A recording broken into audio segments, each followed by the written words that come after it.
Over the years now, we've seen and heard the reports of effects of climate change in some parts of the country.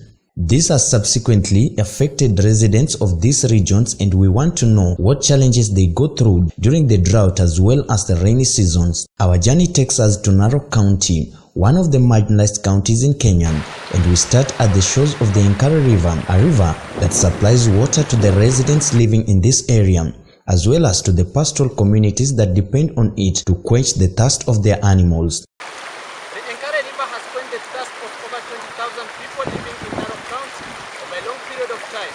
And due to the massive number of the community that uses this water, it has promoted peace among the residents.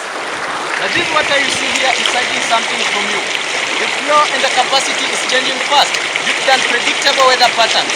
And the impact to the resident that depends on this water is severe. And that's why when we talk of climate change, we need to think of drought, floods, food insecurity, and the challenges the pastoral communities go through. As different areas in the country receives plenty of rainfall, Narok County has been experiencing drought for more than 4 months now. The dry thickets, dry grasses, and severe dust storms prove this. The severe food and water shortage in this marginalized county is what has been affecting the residents of this area. For instance, in the last 2 months that we have been covering this documentary, Narok Town has been on an adverse drought that has affected the businessmen, the students, the farmers, the pastoralist community, and the residents at large. Join me, Linda Kitum, and Hage Yokumu as we bring you the effects of the adverse climate change in Narok County.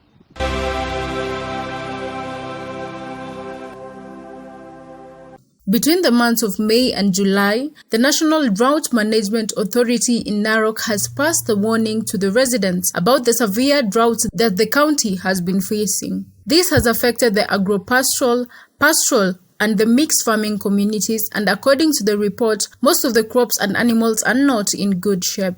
Now when we talk of climate change, we need to think of droughts, floods, food insecurity, and the challenges the pastoral communities go through. The impact of climate change can be seen on the ground that we are standing now. As you can see, the river was initially flowing from this side, and it has reduced in its length and depth of flow. Oletana Olesadera is a pastoral farmer who rears cows, goats, sheep, and poultry. She has employed 3 herders who help her to look for both water and food for their animals. I ask myself, where do they get food to feed all these animals? And how have they been affected by climate change? Juguna Letulo, who is one of her workers born and raised in this land, tells us how getting food has been a hectic riddle during the dry season. Unafikia tu hapo, unajua sasa mahali ni hapa ni mashamba, sio kama zamani tunalisha kila mahali. Unajua hapa sio kama huku mahali unaweza panda nyasi ya ng'ombe weke masto. Okay. Sasa wale watu hapo na pesa ndio anaenda kununua tu huko. Ndio ananunulia ng'ombe sawa. According to him, the community is forced to take their animals to Nairasarasa and Polonga areas during the dry season in order to look for the pastures that will sustain their animals from hunger. But just in case they lack, they are forced to buy maize stock from other farmers in order to feed their animals. Mnapeleka ng'ombe. Shughuli ya kiangazi anakuja na hama naenda huko Kipambas. Naenda mahali anaitwa Nairasarasa. Naenda nakula huko mabebe yenyewe na nalipa. But the more the county experiences the change in climate, the more the prices in the market changes as well, which is a challenge to this community which sells these animals for its own benefit. Batu. Nauza tu. Juzi anauza aliungili 3 moja na ni mabuba tu. Kuna nyama. Mungu anakuja kusaidia juzi tu ng'ombe. Mwezi ngapi sasa hivi? Aja? Ndio. Juzi tu. Mungu anakuja kusaidia. Na anashika mogeo. Mwingine anashika pembe. Mwingine anashika hapa tumbo. Maamusha. Naenda tu kusimama huko naletea chakula na mkono. Naenda shamba yenyewe naomba, naenda kutoa na mkono chakula. Naletea hivi. Olesadera is a very hard-working woman, but there is something that makes her unhappy. She tends to lose her animals almost on a daily basis. But where do they go? Moja maji tu siku hizi mjie makijana vigaeni. Nachukua makondo. Taka bigi. Napeleka na nachinja usiku napeleka nyama kwa ndei. Hata anakuja hapa naleta hapa ndei nauzia mimi nyama. Mimi ananunua. Nasema kondo wangu anakupa. Shika nyama. Ngapi? Mia ananunua na kupeka unaona mboga nakula. Washaishi kuama ku Nashiba ingine juicy. Nasema tu na naosha. Nani masa? ni Masai alichukua. Hii kabila ingine. Mwenye anajua hapa, nakuja kuruka hapa. Naingia hapa nachukua moja. Weka bigi naenda kuchinja. Juicy anapata ingine anachinja. Naosha kofia yake, naosha mkongo ya kondoo, nachinja tu nabeba nyama yake. Naosha mkongo na kofia. Watu wanasema ni nani kofia najua nyama fulani. Nafuata naenda kuchika. Na shabwa sana. Naashilia tu bado belaka huko. Bado alipi hiyo pesa? Bado alikisha siku hiyo. Na kilia tu naenda. Watu wanajua yeye. I will forgive you if you think that climate change is the only cause of water reduction in Enkare River. No, there's numerous human activities that takes place around this county that has contributed to the shortage and reduced volumes of water in the Enkare River.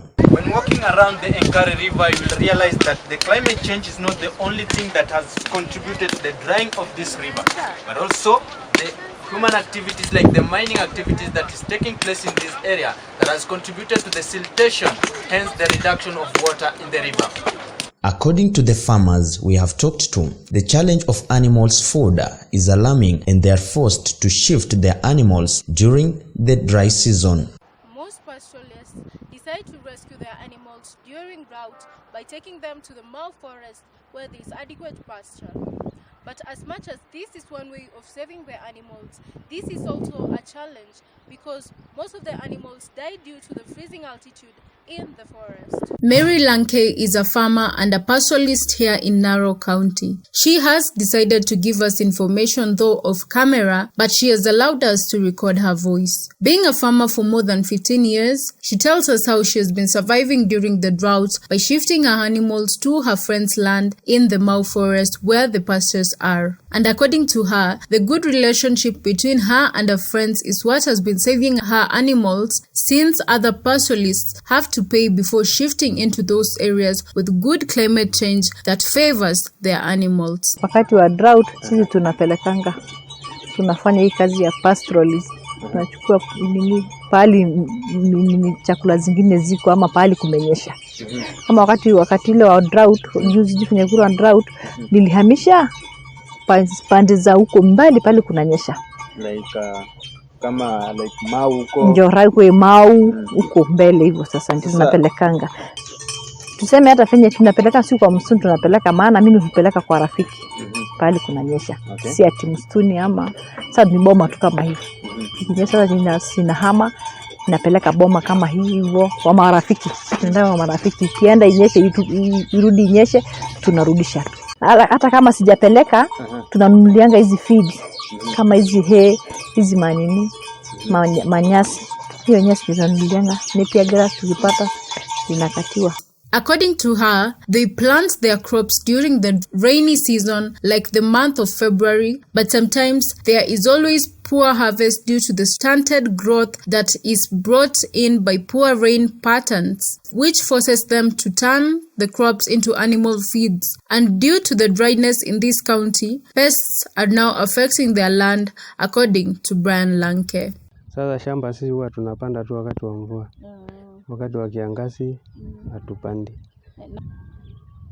Sasa tunaangalia wakati kabisa mvua haiwezi kosa. Juu mwezi wa 2, 3 hivi mvua inakuanga mingi. So wakati huo ndio tunapanda. Pia kunao wadudu lakini kuna dawa.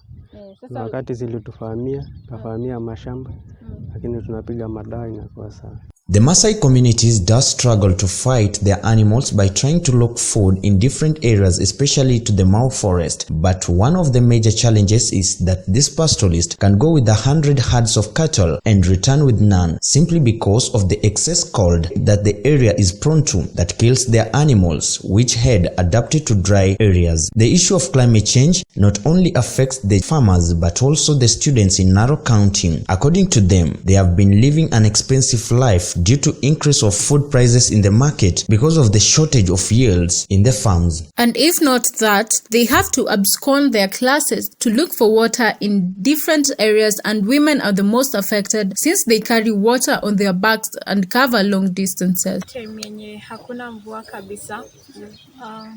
Unapata kuna kuwa na shida ya maji especially kwa watu tunaishi huko Gate D. Unapata tuko na shida ya maji na pia vumbi. Vumbi ni changamoto. Kukuwa na issue na maji, huwa tunatuma watu wa boda guys wende wakatafute, but the price huwa juu.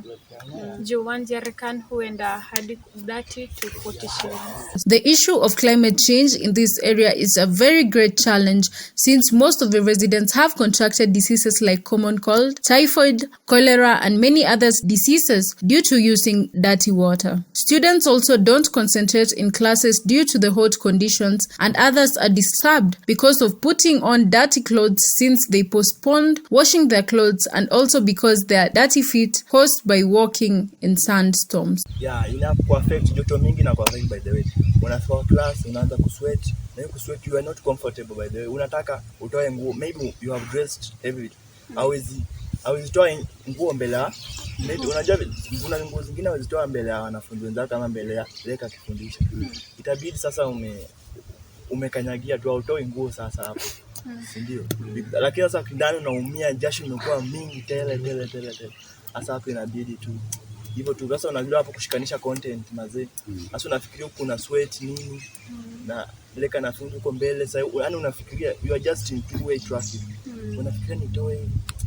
The term Narok comes from a Maasai native term, Enkare Narok, meaning black water, which is named after the Enkare River that traverses through Narok town. And so the farmers are now advised to use this water to employ the technique of irrigation and also start planting drought-resistant crops that will sustain them during this difficult season. The government should also help by initiating water projects that will assist the farmers, the students, and residents in Narok to get water easily during the dry season. With the unpredictable weather patterns within the county, most residents have resorted to harvesting water during the rainy season by using tanks and dams like the Nkaramba Motor Project to help sustain them during the dry season. Some are planting trees to act as windbreakers and also to protect the water catchment areas in order to combat the issue of global warming in this county. The issues of climate change within Narok County can only change if each person becomes responsible, human activities around River Enkare reduce, and the government initiates many projects in this county. We now end our story that we began in the month of June. My name is Linda Kitum. And I'm Hagai Okumu.